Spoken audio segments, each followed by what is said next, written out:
Quand on pense au terrorisme, on imagine des mecs en armes sapés comme des ninjas qui coupent des têtes en plein milieu du désert ou qui mitraillent à tout va en criant Allahu Akbar. Sauf que le terrorisme, c'est pas un phénomène nouveau. Ça répond à des logiques bien plus complexes que ce qu'on voudrait nous faire croire. Aujourd'hui dans Cassius Bolos, on vous a préparé un épisode explosif pour vous expliquer en 5 minutes c'est quoi le terrorisme et comment on lutte contre.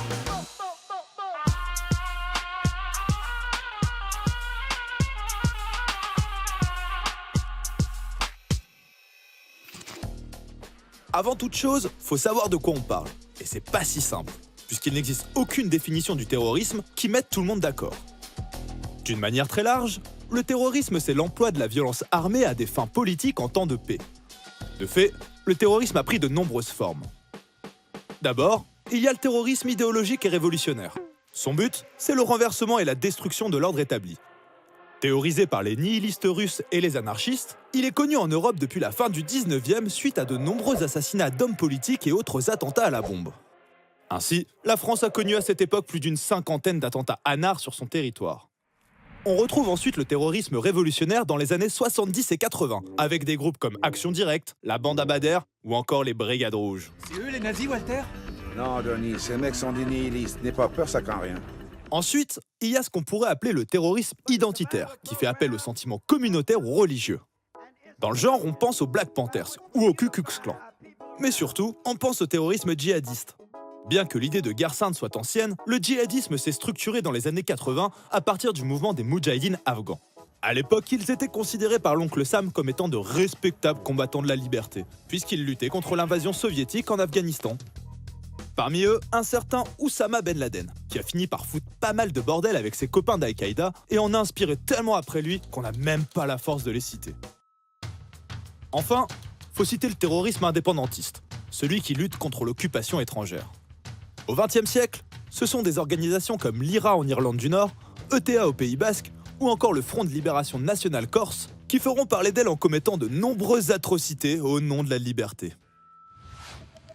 C'est ce qui nous mène à un point très important et un peu touchy. Dans la rhétorique politique, du statut de héros de la résistance à celui d'infâme terroriste, il y a surtout une différence majeure de point de vue. De facto, la définition et la qualification du terroriste est toujours formulée par le vainqueur, ou le dominant. Et c'est la raison pour laquelle les États du monde n'ont jamais su se mettre d'accord sur une définition unanime du phénomène. Alors forcément, la question qui se pose, c'est comment lutter contre on ne sait pas trop qui sans faire n'importe quoi. Au niveau international, on a d'abord essayé de lutter contre les moyens utilisés par le terrorisme, comme les attaques à l'explosif, les prises d'otages et les détournements aériens ou maritimes. Depuis 1963, pas moins de 16 conventions internationales ont vu le jour. Mais ça, c'est rien à côté des moyens déployés après le choc du 11 septembre. Devant l'horreur et l'ampleur de la menace islamiste, les États occidentaux, États-Unis en tête, ont immédiatement adopté des réponses tout aussi vastes qu'inédites. Either you are with us, or you are with the terrorists. D'abord, il y a eu la résolution 1373 du Conseil de sécurité de l'ONU. Une mesure obligatoire qui s'assure que tous les États placent la lutte antiterroriste au sommet de leurs priorités. Ensuite, on envahit l'Afghanistan pour défaire le régime taliban qui abritait les camps d'Al-Qaïda.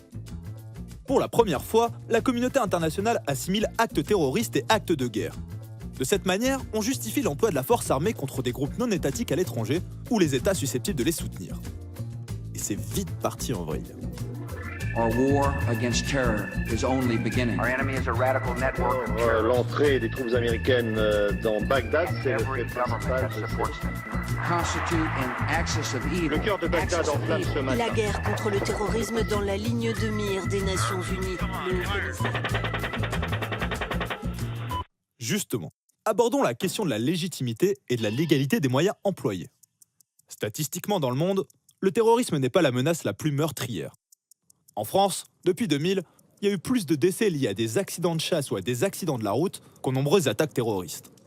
Pourtant, on ne déclare pas une guerre internationale contre la conduite en état d'ivresse, ni même contre nos amis les chasseurs. On capte donc que l'importance, la gravité, l'urgence d'une menace est essentiellement définie par le discours de ceux qui nous protègent, et non par des critères objectifs. Lorsque le pouvoir identifie une menace comme un problème de sécurité existentielle, il nous dit « L'existence et les valeurs fondamentales de notre société sont en danger.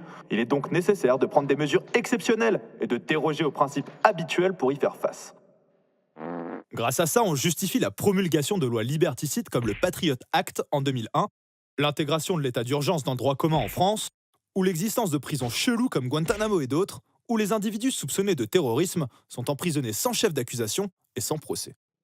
En général, une bonne partie de la population approuve ce genre de mesures.